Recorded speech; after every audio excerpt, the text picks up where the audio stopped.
everybody. Do you remember us? It's Mike and Brendan. We have a show occasionally. We show up on Monday nights and we talk about Keep Crawling with Mike and Brendan. And here we are. We're running a little late. It's 100% my fault. Sorry. It's okay. At least we assumed Brendan was asleep, but we managed to get in touch with him. We want to let's start by saying if any of you tuned in last month, we apologize. There was a technical error, and we had an amazing show. It's a shame that none of you saw it. Michael and I plumbed the depths of RPG discourse to a point that, I mean, I wish you had been here for it. It was magical. I cried. Did you cry, Mike? It was very moving. It was very moving. I think this was there's now the unaired Mike Keep Crawling with Mike and Brendan out there, which it's officially the lost episode. So unfortunately that's we were a little worried about. We were going to make it happen again, but luckily everything came through. So here we are. We're back, and more importantly, we're well rested because it has been crazy weeks leading up to this moment. I think you can agree, Brendan. I couldn't agree more, sir. Yeah, it's been nuts. What with first the X-Crawl Kickstarter for both of us, deeply involved in that, which came to an end, and a huge thanks again to everybody for supporting that and for coming out and for for making it as successful as I can ever. Every one of y'all I carry around in my heart. Thank you so much. But also, then, right in the middle of that, like an X-Crawl Kickstarter sandwich, was Gen Con. and Gen Con is a production. If you've never been, I already recommend it. To do it once in your lifetime. But this year was I was talking with Elena before Brendan showed up. This was like the first real Gen Con since 2019. So it had been like there was a Gen Con last year, but it was kind of Gen Con light. Everything was still mashed up. Attendance was down. Things were a little touch and go there. It was good to see everybody, but this was the year where it was like everybody was back. It felt like back to some semblance of normalcy. Would you agree there, Brendan? I would agree. It was, but even bigger and, with more people from the whole DCC thing there, than ever before. The crowds were huge. The DCC presence was amazing. If you took a look at the stats after the convention, Dungeon Crawl Classics made up the third largest slots in the whole game, the big board, however you call that. Yeah. We had the third largest number of tickets for sold games. So we were right behind Pathfinder. So who'd have saw that coming? I mean, I feel it really feels like in the last couple of years, last 3 years, DCC has just kind of finally arrived after been quietly toiling in the shadows for the last 10 years, and it was kind of like the hidden secret that all the cool kids know about. But now it's like the doors have been blown off the Joy Roy. I'm still at the hotel. Sorry, man, we left you. He's still at the embassy suites. He's waiting. He's waiting for DunCon to kick off again. He's got a table full of ninja. He's got all the character sheets from Ninja City going. When he's there, right? That's it. Oh yeah, he's been living off there like the oatmeal there and some rancid cantaloupe since we left. It's nothing but breakfast bar for Joey Royale these days. So. Yeah. If you are in the chat, shout out, give us a tell if you were there at Gen Con. Maybe we saw you, maybe we didn't. I mean, I didn't see a lot of people because I was up in my hidden.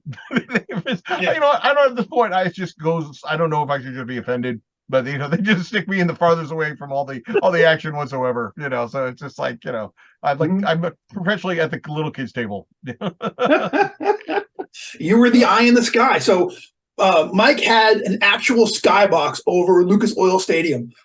It was amazing, and we all used it. We had our social there, which was amazing. Mike spent $500 on beer and food for us. So don't get it twisted. It was like, was it? What a spread, huh? Yeah, it was. All the popcorn, warm soda, beer, and pretzel and soft pretzels and soft pretzels that you could know. It was definitely there was a union involved.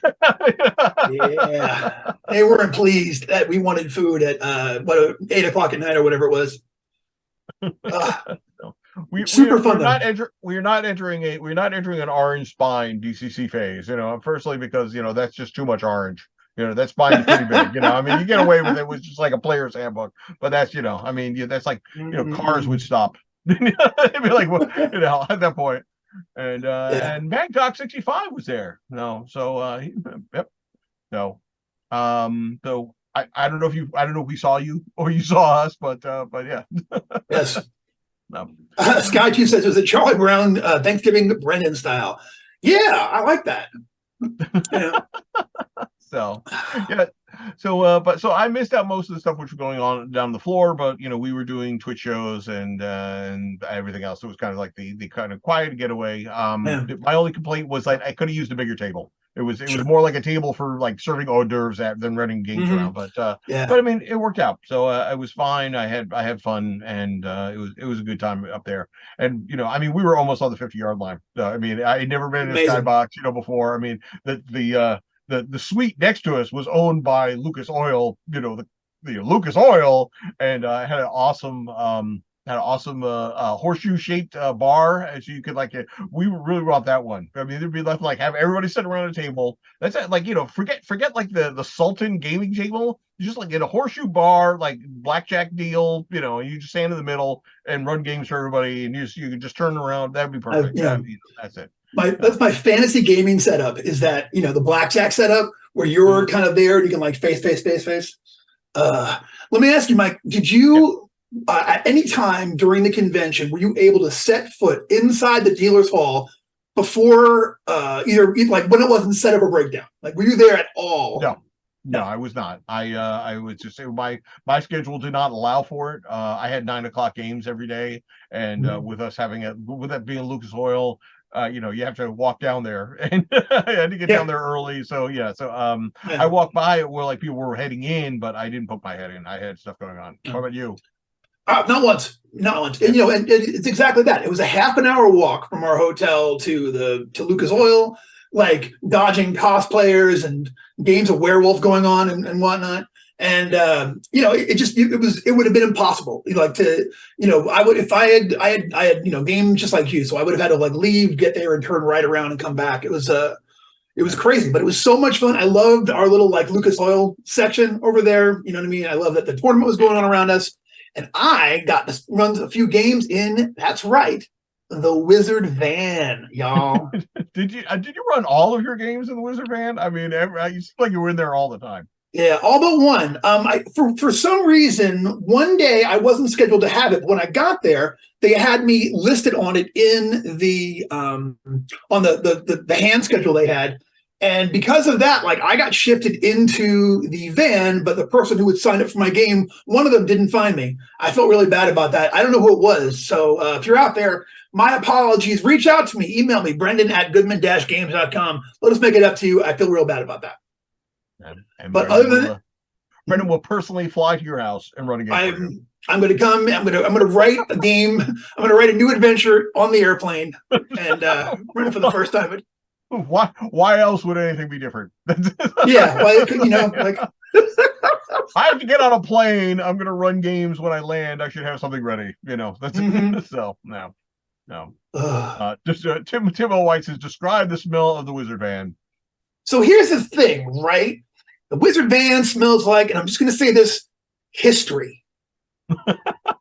Read into that what you will, y'all. It was something. I'll tell you what, though. At one point, I had one table who were completely crapping out on dice, and I'm like, "All right, everybody," I said, "Take your D20 with me." And I had to rub on the shag carpet of the interior ceiling. I swear, turned the whole game around. They were on fire after that. So there must have been some magic in that old shag carpet they found. So I will have to say, all right. So last year my highlight of like the convention, like my time was so weird, was that there was one point where I was eating a turkey sandwich in the Wizard Van on the 20-yard line of like a major NFL studio, the stadium, and that was like my life was pretty weird. This year I got to ride in the Wizard van while it was driving. It was like we had loaded up one of the pinball machines in it, and then I climbed in, and Wayne and we drove like down the block and over a block and parked the Wizard van. But it was a lot of fun. We went through like the underpass where the train tracks run over to the Central Station Hotel and everything, and Dwayne just gunned the engine so it reverberated all in the subterranean passage and everything, and he was just like, I'm such a child.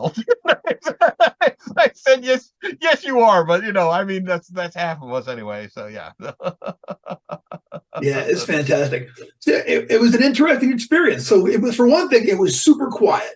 Okay, so I got to like use like way quieter voices than I have in the usually when I'm running games. So I could be more subtle, which I don't get a chance to do subtle very much. It was really like, oh, this is fun. I could be real quiet and mean or whatever. But also, you have to sit kind of like a frog if you're in the dungeon master chair, because like your butt's down lower than your knees, and you're like, ah. So if you look at me in the video, I look like a troll guard in a bridge as you go past it. It's and then the monsters come along. I'm the dungeon master. You've never seen such a thing in your life. It was super fun. I'm not complaining. I'm just saying we were kind of squatting. At least I was. And then, the people who were inside, if you've got a couple of big fellows and like they're like, this is so great. I'm having such a great time. I got a 15. Six two or higher, you had a real hard time. But they did it. I mean, it was you got to play in the Wizard van, but I mean, it's one of those things. It sounds really good in like the platonic idea of gaming in the Wizard van. It sounds really good, yeah. But like the reality of it is just like, damn, there's like 6 of us plus the game master in a little teeny tiny table, and yeah. Yeah. But a lot of fun. All my games went really well. I really enjoyed myself, and I don't know. It was exceptional. It was a career highlight, I will say, for me, was doing that there in Lucas Oil Stadium. Super fun.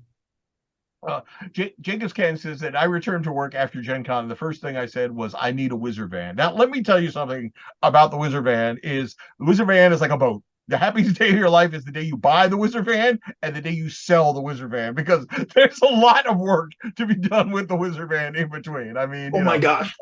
The Wizard van is like, it's like the good, I don't know. It's just like the Wizard van, like, it's like it arrives in the general vicinity of Gen Con, not under its own power. And then it's like, and then usually on top of a big hill, and then, Wayne like gets in and like, pops the clutch and then rolls down the hill, and then we roll right into Gen Con and everything. And we reverse the process. I mean, it's an old van. I mean, yeah. It was a reason when Wayne first got that. It wasn't the Wizard van. It was the tetanus van. It really was. It was like, remember last year there was some debate whether we had to all be up on our shots before we could actually run any games in there and everything like that. But I mean, it's cool, it's awesome, but it's not it's better to be. It's like owning a pickup truck. It's better to know a friend with a pickup truck than to own the pickup truck, because certain responsibilities come with owning said pickup truck. So that's it. No. So. You're 100% correct. But I'll tell you what, though, for style points, you can't beat it. You can't beat having that van right there in the middle of Lucas Oil. Everybody walked past. Everybody wanted to take pictures. And like clockwork, every game I had, somebody from the staff would come in and make a joke about like, hey, are you kids loading the bong in there, or something to that effect. So much so that I started saying, okay, listen, if a staff member comes by and says, it makes a joke that we're smoking weed in here, everyone gets a point of mojo. And I mean, I gave out a few points of mojo. Let's just put it that way. Yeah, I was by and somebody came by and said, like, is this the actual van from Ready Player One? Yes. No one responds to that question. Yes. Yeah, yes, it is. No, right. Yes, it is. Yes. $10 if you want a picture in front of it. $20 if you want to sit up front for a minute. So. See, that's a reason why we do this for a living, because we're con men deep down inside, apparently. That's it. All right. So speaking of getting stuff to Gen Con, we had a different experience this year, which has not been the case, because I got the luxury of flying to Gen Con. Although there was a layover, I still got to fly there. You Ooh. you not so much. I did the other thing. Yeah. So I had we haven't mentioned the pinball machines. Well, So yeah, so go ahead. You were the well technically there's Dr. yeah. Pinball, and Let's then Dr. and then Pinball. then there's Elena, who is like, Yeah. first assistant to Dr. Pinball, Yeah. which she had no idea was going to be the case. Yeah. And then there's you. You're like the pinball paramedic. You actually had to move it in the van. That's so tell us about the pinball experience and pinball paramedic. Yeah, so like 6 months ago, Joseph called me in the middle of the day and was like, we're gonna need you, if you can do this, can you go up to St. Louis? But I need you to be there on Friday morning to do and buy this pinball machine off this gentleman. I was like, yeah. So I grabbed Chris Kowalski or Steve Kowalski, excuse me, and flew up there, in a rented truck, just one day trip, made it to St. Louis, or St. Louis. Picked up the Gordar machine, which is like the pinball machine of my, at Hofstra University. Do they still have the game room in Hofstra University, like right over the bridge off to your right? No, there's that's long gone. Yeah. Part of my childhood. I played a lot of Gorgor on Hofstra University campus where Mike worked for a while as an archivist. But so I had to go pick that up, and then it's been living in my basement ever since.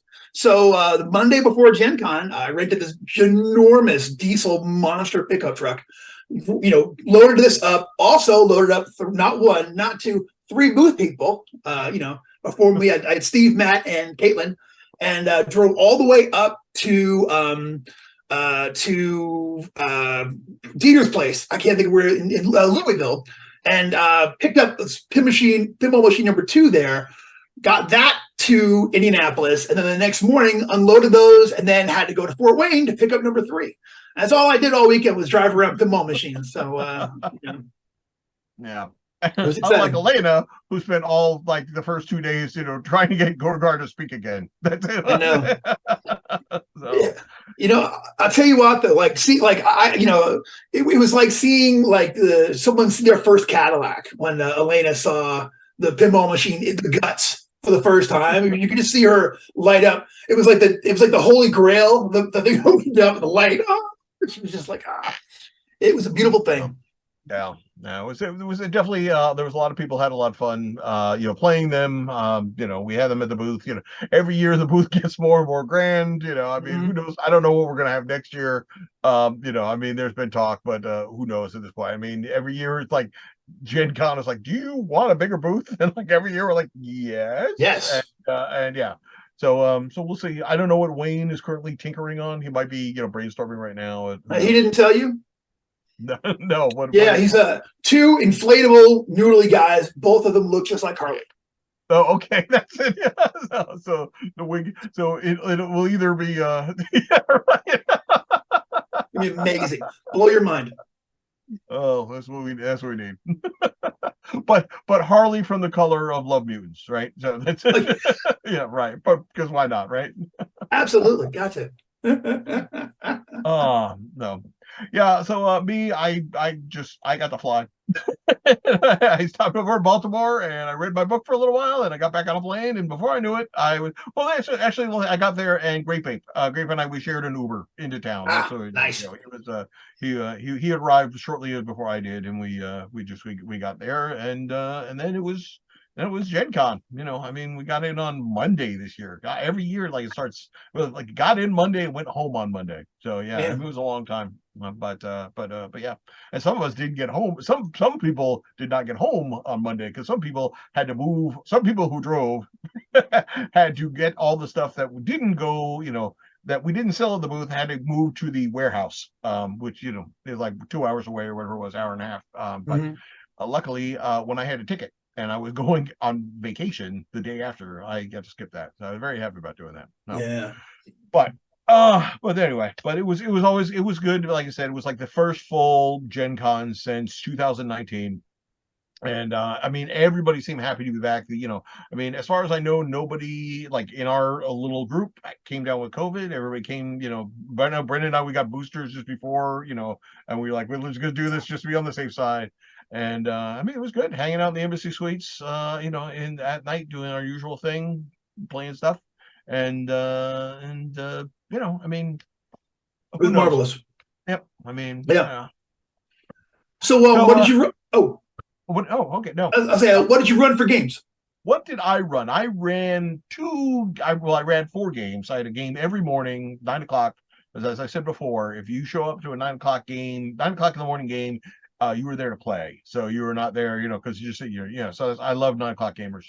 Mhm. But I had run basically the same thing that I had run at every con since Gary Con, with the exception of UK Game Expo.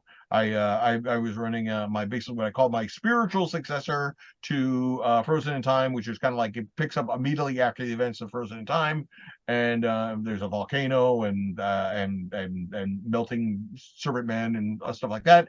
And then my other one was the How King's Horde, which was inspired by Poul Anderson's The Broken Sword.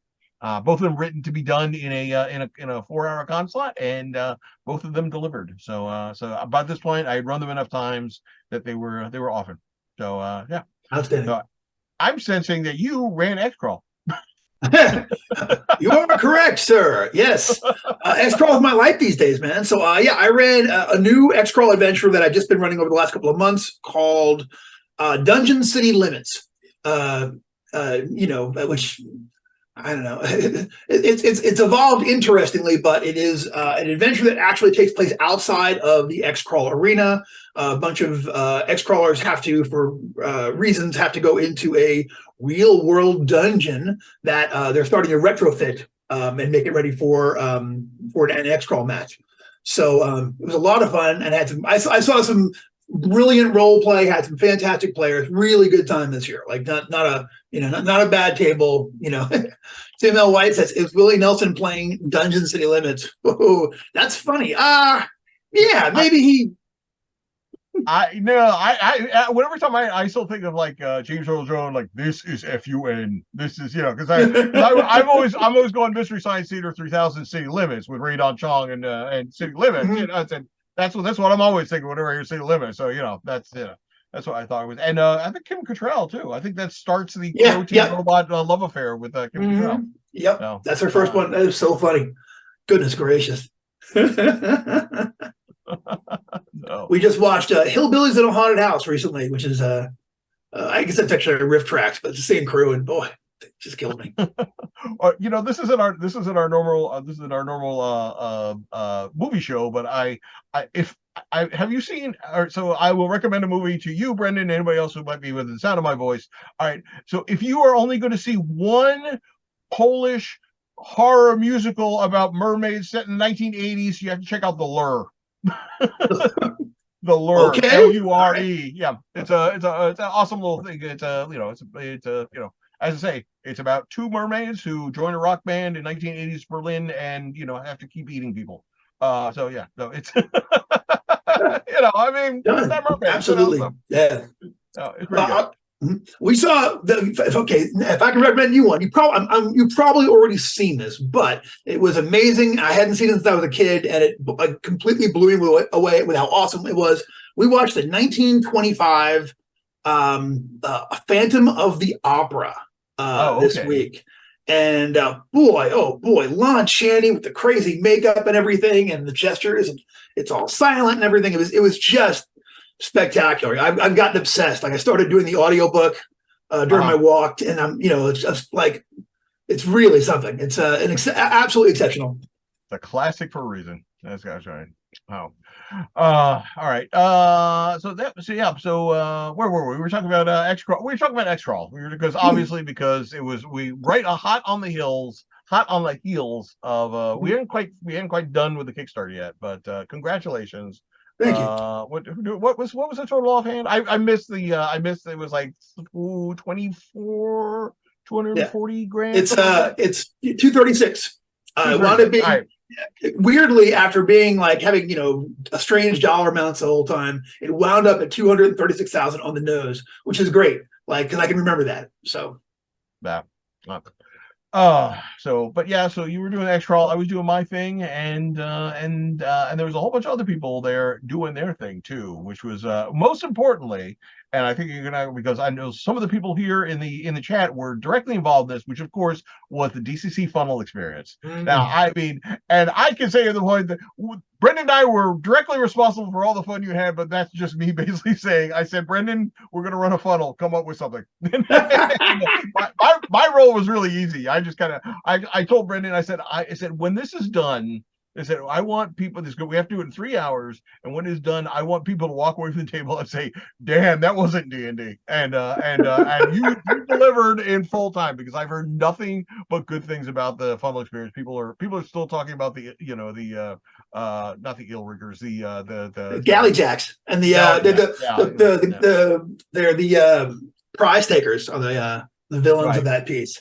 So yeah, it was. I'll tell you what, it was a lot of fun, and that was yeah. Mike said 3 hour crawl, and yeah, they should know it's not Dungeons and Dragons. And if I remember correctly, didn't I? We were in California together. Didn't I pitch it in the van while we were driving? I want to say.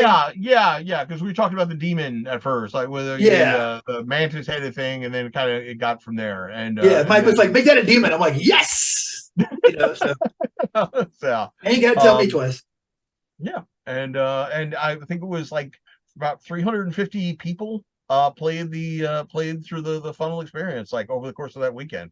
So Mm-hmm. so that's one of the reasons that we came in number three, the most tickets sold, because it was really easy to crank people through, 6, 7, 8 people through a funnel in 3 hours. So kind of helped beef up our numbers. So we're gonna keep doing Absolutely. that again. So yeah, so yeah, I've already, some people were asking on social media about that. We were most likely the 2023 yearbook. So next year at Gen Con, that will probably be included in there. We usually kind of recycle the way things go. Whatever we ran at the Gen Con before usually sees print at the Gen Con after. So yeah, so if you want to get it, you're gonna have to wait for like another, I don't know, 11 months, but it'll be worth it. So yeah. Yeah. Grape Ape Texas says there's already some speculation on if next year's funnel will be X crawl. I say probably not. I don't think No, so. Yeah. no, X crawl is. I mean, X crawl is very much its thing. It's version on DCC, but you want to know something? It's the percentage of people. Like basically, you want to get as many people, indoctrinated into DCC, and then they can learn all the fine stuff. The fine stuff about that. It's like, we probably wouldn't do like a Dying Earth or a Lankmar, kind of funnel-esque type stuff or anything like. We want you to learn the basics of it, and then from that point on, you discover DCC, and I mean, it'd be like, I don't know, like playing, like playing Oriental Adventures is your first D&D. Yeah, It's kind of exactly. like, Yeah, it's a small subsection of the overall thing. So, but 100%. yeah, but yeah. So yeah, and oh, speaking of $10 deals, yeah, we sold a lot of rule books. We had the soft cover rule books for $10, and Yeah, I I saw many people walking around with those. So yeah, so it was awesome.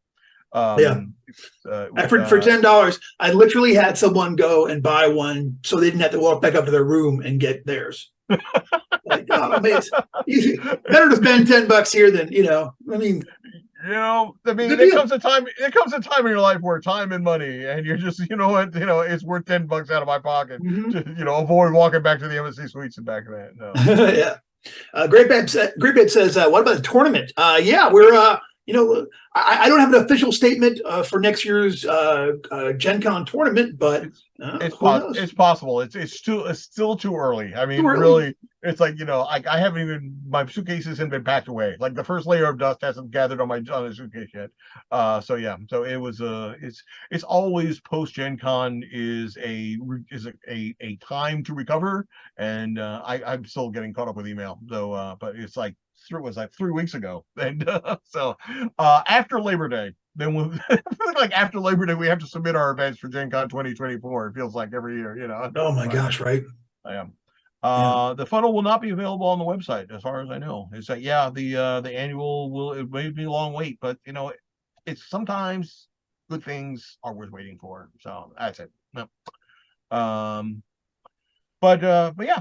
So that was let me say so you know, when we weren't running games, some cool stuff was going on. And we weren't running games, we're playing pinball apparently. But Yeah. so I think first of all I want to talk about is we talked about Wayne and his building stuff. This year we had the latest thing in the Goodman Games playset among the was of course the wizard dice tower slash podium that was being involved in So the theme. cool. I don't know if anybody saw you. It was, it's actually, I saw a couple of pictures of you, leading morning prayer from it. It was a podium with a big, surprising like a demon skull on the front of it. And it also doubled as a oversized dice tower. So we had a Uh, big kind of like tennis ball size D20. You roll through it and it kind of mhm. spit out the skull's mouth at the bottom. I got to interview Wayne about that for a little while. And there's things on Twitch or might be on YouTube at this point or anything like that. So it was, it's just really awesome. I mean, that's going to continue to travel along. I don't know. I don't know. I think we need to we need to get that dice tower involved in more stuff. So Yeah, that was maybe super cool. next year, like the giveaways or something, we'll do that. No, Yeah. that was really cool. And I think the one of the things that was like we were talking about like DCC kind of feels like it's just arrived, although it's been around for 10 years. We had, from what I recall, the second instance of I've been involved with DCC from the beginning, but this was only the second instance that I know of where there was DCC cosplay. I remember before the world changed, like 2017, 2018, there was somebody who dressed up as Hugh, and we got some pictures of him there, and that was awesome. But then this year we had Farrah Hefblade. We had Farrah Hefblade doing some cosplay there.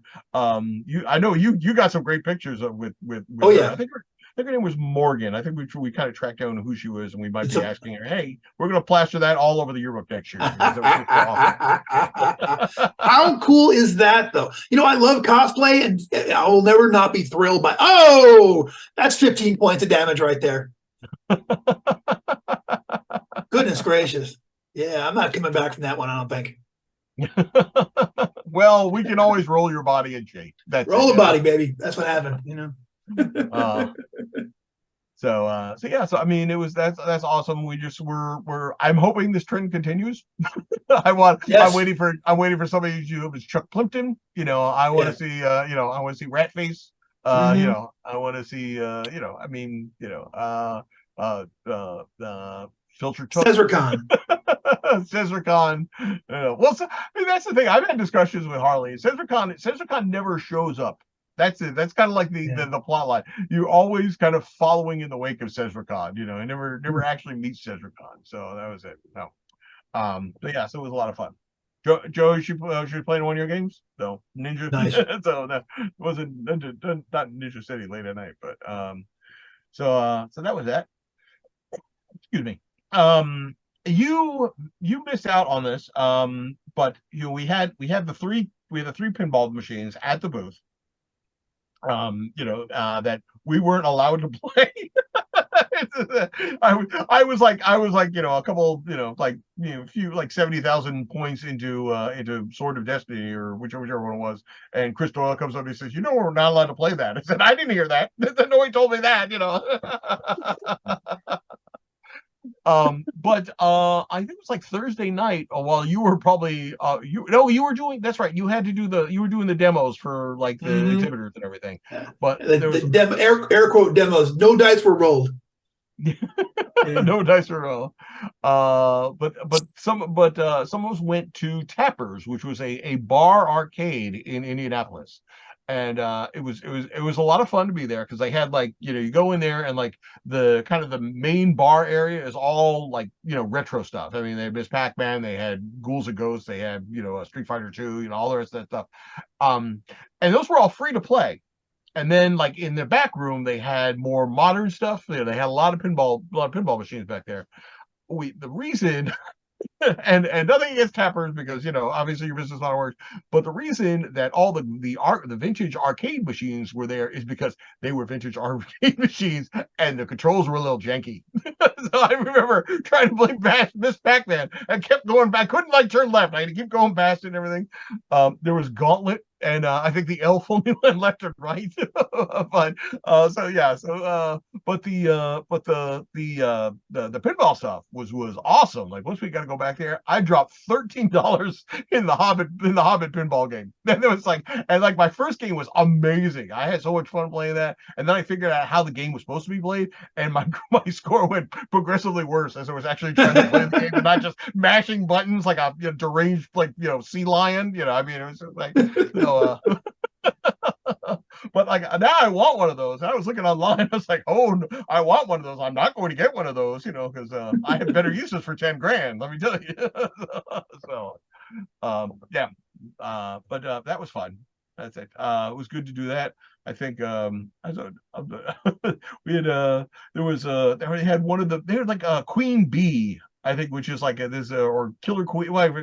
It's like apparently this video game that like 16 people can play at once or whatever. So I was like, it was like I get a button to play it, but it's like I think I was a elf shot the food. Elf can't even shoot the food. Elf can't go left, can't go north south. But yeah, but yeah. I mean, obviously the Goodman crew was there to play pinball, and there was a lot of interesting games up there. But I would know because I played the Hobbit one the entire time. So. I don't know. So yeah. So that was, I mean, it was a crazy stuff. It was, I know that there was gaming, there was the typical DugCon stuff which was going on. This year I was hanging around the bar a lot of time, but I didn't actually like put my head in DugCon. I didn't think you got it there either, did you? No, no. You know what? Usually by the time I would get back, it would be like 9 o'clock, and I was turning into a pumpkin as usual. So, I think Saturday night I hung out for a while and talked, and I actually fell asleep at the booth. So hooray! I'm there.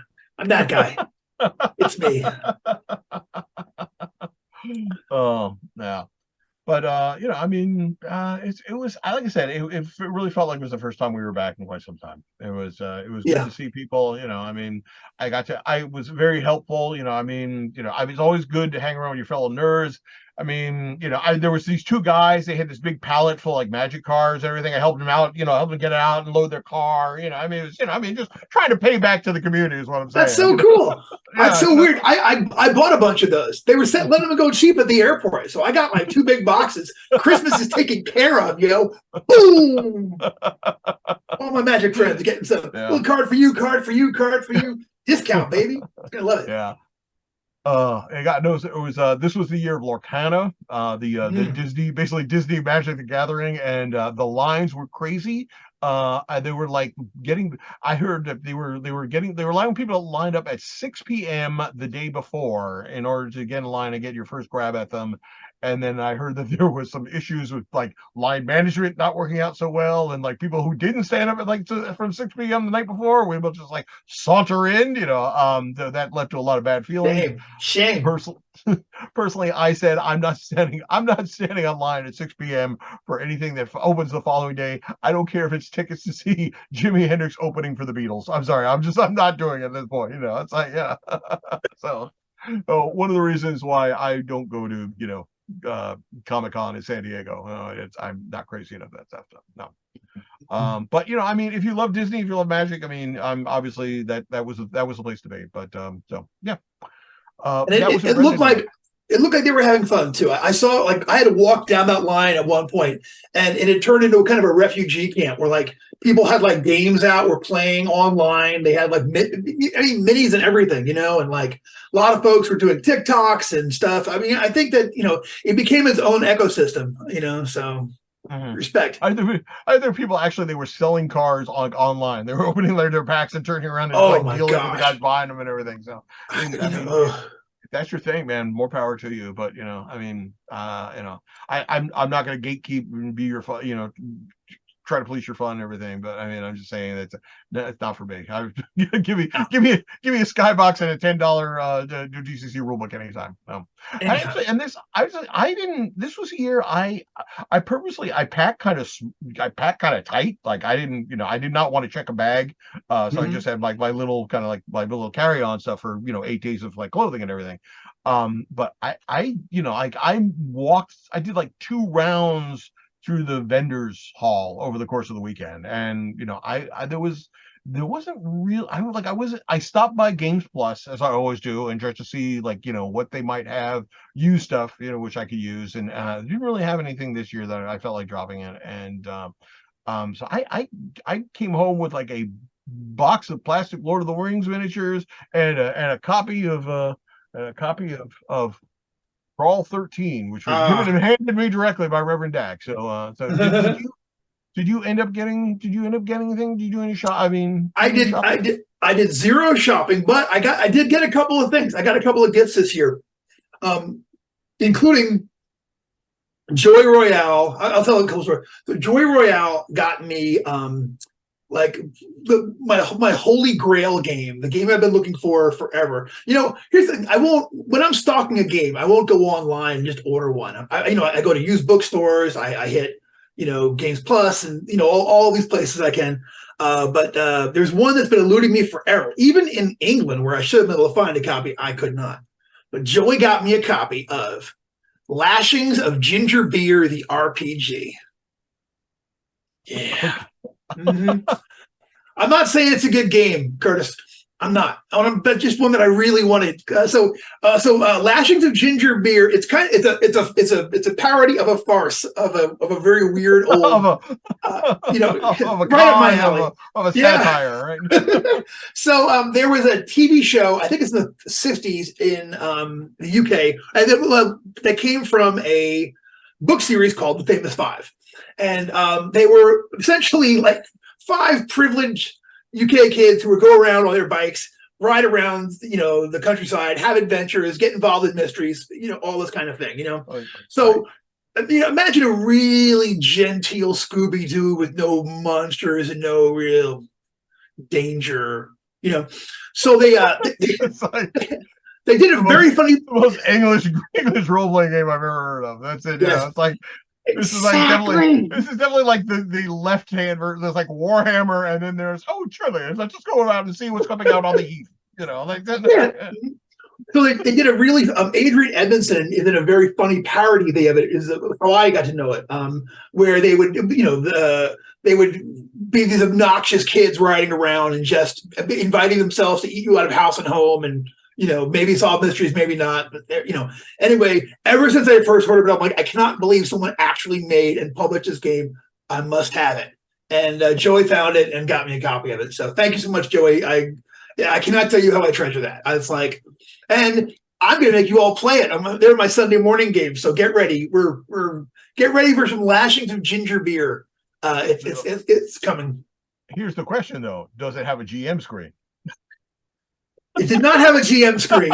That's the next step, though. I have to get that next. Hopefully. Brendan has like the world's largest collection of GM screens to games he's never played. Yeah. I have a very good collection. I'm real proud of them. I love GM screens and I love GM screen art. So it's really the only thing I really collect. You know what I mean? Mm-hmm. Like I have a bunch of game books, but RPG screens. It's my only real thing that I'm just like a little weird about as far as like owning and having, I got that. A couple of Alan White and his bud, they chipped in and got me an original art piece from Doug. They got me the cover, the image that's going to be the cover for the X-Crawl Classics leather edition, the DJ skull, which I couldn't believe that. I just absolutely blew my mind. Thanks again, guys. That was so super cool. I don't even know what to say about that. That was like, it is now amongst my treasured possessions. And again, I'm not someone who owns a lot of stuff, especially not art. So it was really, really, really cool. But I didn't buy anything. I made off with a couple of things. I've got the some magic cards. I mean, no. I've already given those all away. FBI. All of those have already been distributed. I didn't know. I don't look at the internet. Do you want Pinkertons investigating you? This is how you get Pinkertons investigating you. This is. They're coming. You'll never take me alive, coppers. Tim L. White has a question. Brendan, do you have the Hackmaster player screen? No, I don't. I do not have the Hackmasters player screen, but Is this next so question going to be, do you want one? yeah, DM me. We can talk. Seriously, I would love to have that. I have a lot of esoteric ones. I have the Ghostbusters one. I have that cool original Spelljammer one. I mean, I could, I'll do a whole show on them one night. I'd be like, oh, look at all my show and tell screens.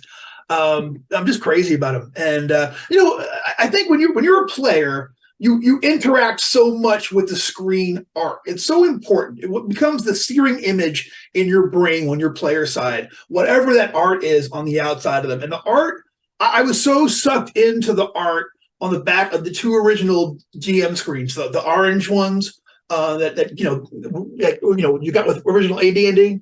I just, I don't know, just thought they were fantastic. And I just the pictures of the dragon breathing fire on the crowd and those folks finding that magic sword. It's just like, I don't know, always stuck with me. All right. Well, I mean, I gave up using GM screens like a long time ago. So I don't know. But I get it. Everybody's got their thing. Mm-hmm. Yeah. And I remember from the 90s, there were a couple of GM screens. The art was just so god awfully atrocious that I actually had many collages of more appropriate stuff in front of it. There was, yeah. I think there was like the first like Maze the Ascension storyteller screen was just, it really looked like it was just like there's like a dragon and there's, I mean, it's just like, what sort of clip art went wrong here? So I was just, I think things like that was, the Morkborg VM screen art is nice. I'm I'll take a word for it. Yeah, I mean, I haven't seen, obviously Mark Borg is very art intensive, so it would not surprise me. Yeah. So I mean, and then before you know it, the con was over, right? It was, exactly. next thing we had to I had to get back on a plane, and you not only missed the post Sunday tear down, we went out for Indian food, and you had decided that you were going to get the hell out of here first thing as possible, so you guys were like doing like a day and a half of work in the last few hours of Sunday, was it? Yeah, well, we had what happened was it was all of necessity. We had to get the pinball machines back to the new warehouse in Fort Wayne. So me and who came with me? Me and Thorin and Big Tim. We loaded up two of the machines, like right as soon as the bell rung. Essentially, we drove those to the new warehouse in Fort Wayne. Had to find the new warehouse. It was way tricky, and we never would have found it except we actually found the guy that I guess we bought it from. He happened to have just showed up for some other reason. We were like, oh, like it's not simple as driving up to the truck window. You actually like the truck bay door or whatever they call it. We actually had to drive up inside this thing, and it was like, like drove around in the inside of this building in narrow conditions to get to what was actually the new Goodman game space, which is obviously it was super cool. Once you saw it, like to see it for the first time was amazing. But so we delivered those, had to like get those offloaded, and then it was like we were, Joe was like, well, you're not going to be able to have dinner with us, so grab something when you're there. Grab something in Fort Wayne. Turns out all of Fort Wayne shuts at 8 p.m. So we were out of luck. So we had to cruise back that night. Me, Tim, and Thorin. And like the whole time we're driving, it's a 2-hour drive. So we're like looking up on what do you call it? Yelp, trying to figure out what will still be open when we get back to town. And when we got there, we tried 2 different places. The bars were open, but their kitchen was closed. So we just blew it off. And as I recall, I had a power bar and a bag of chips for dinner Sunday night. Yeah. So that was it. So we had to cruise out the next morning and drove back to Georgia. Got stuck in traffic for about 2 hours, but made it home. So yep, it was beautiful. And there you go. And I had a very uneventful flight home, and I was very happy about that. I was like, how was your? Oh, good. I think. Well, I mean, coming back from GaryCon this year, I had an unofficial 8 hour layover I remember. in the airport because I missed my flight by 15 minutes. So I had to sleep in the airport that night waiting for my flight the early next morning. So luckily that was my crapshoot. There's always one event.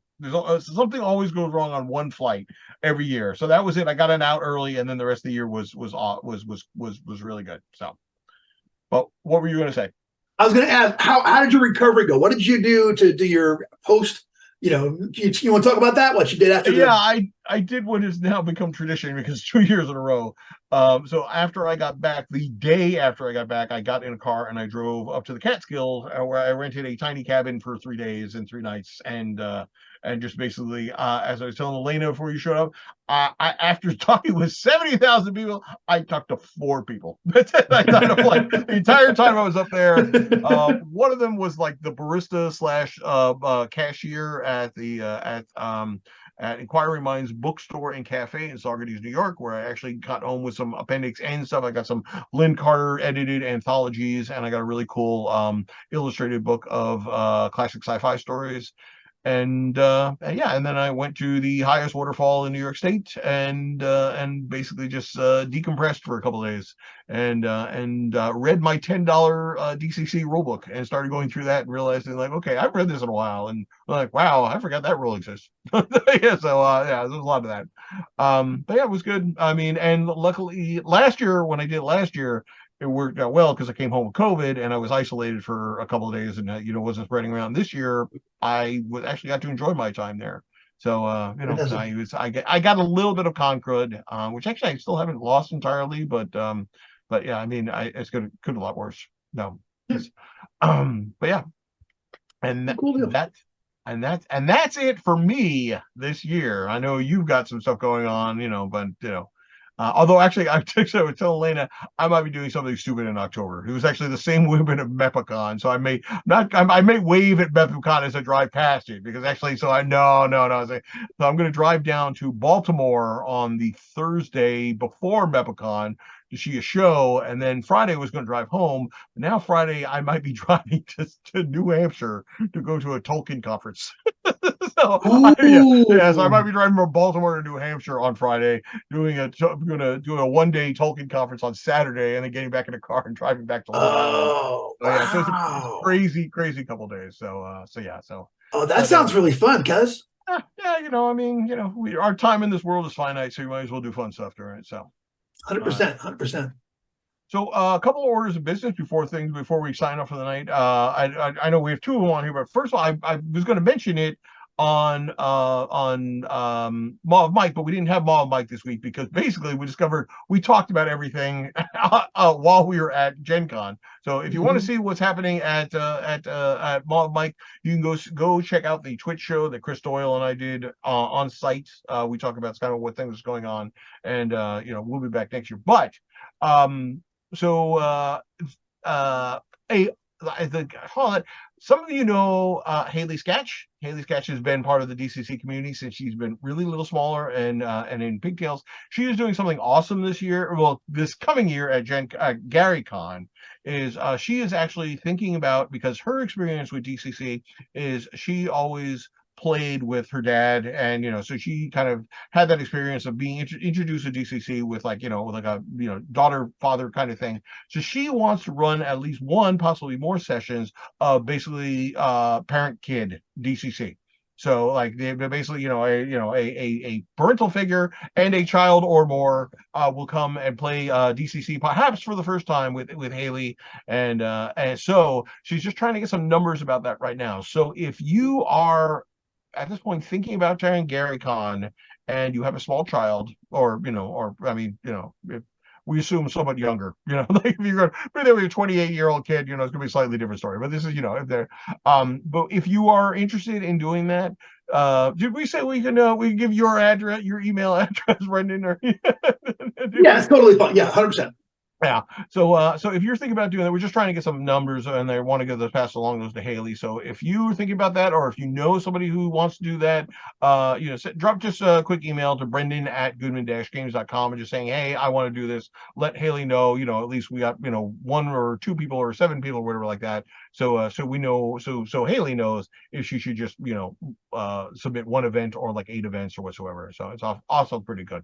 I think I have had the pleasure of playing with Haley since she's been a very small person, and now she's a very grown up person, and I just love that aspect of the community, and I think that she's an awesome person because now she's paying it back. So I told her we do everything that can support her. So spread the word out there. Those of you who go into GaryCon, who know people who go to GaryCon, just spread the word. If you're on the Facebook Rocks Facebook page, you can just say, hey Haley, I want to do this too. But yeah, she's just trying to get some numbers.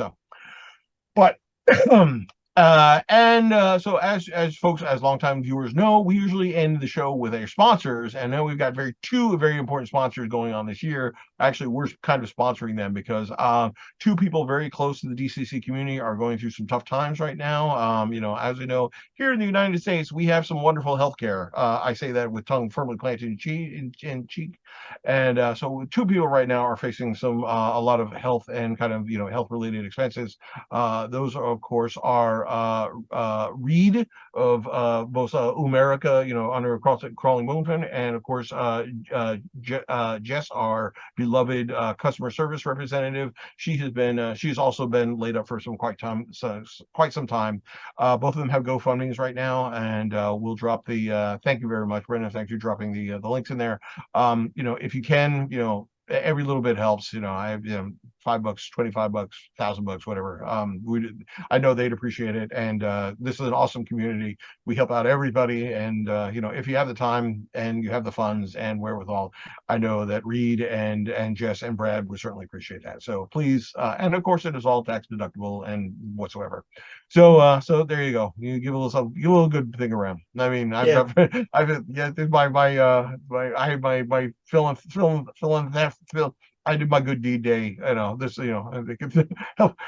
Helping Dave Beatty, pay off cat surgery bills, and helping out Reed and Jess, with their stuff and everything like that. So I'm Yeah.